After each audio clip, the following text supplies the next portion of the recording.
सुरू आहे व मला संचालक साहेबांनी मार्गदर्शन करण्याची संधी दिली, मी त्यांच्या मनापासून आभारी आहे. बघा सेवक बांधवांनो, सर्वप्रथम मी माझ्या घरचा एक छोटासा अनुभव सांगतो.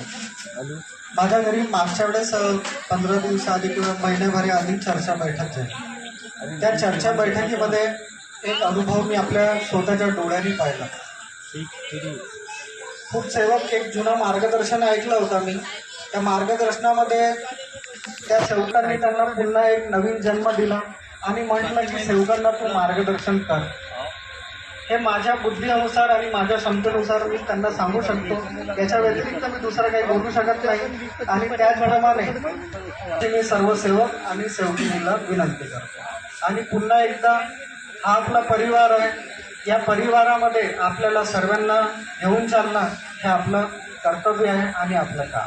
माझ्या बोलण्या चालण्यात जर काही चुकबुल झाली असेल तो स्वयं भगवान बाबा हनुमानजी मला क्षमा करतील, महानताजी बाबा जुमदेवजी मला क्षमा करतील, आई वाराणसी मला क्षमा करेल, आमचे मार्गदर्शक मला क्षमा करतील व आजच्या चर्चा बैठकीचे अध्यक्ष, संचालक, सेवक, सेविका, आई बहिणी, मुलं बाळं हे सर्व मला क्षमा करतील. एवढेच बोलून मी आपले 2 शब्द पूर्ण करतो. आपली जागा घेतो. सर्वांना माझा नमस्कार.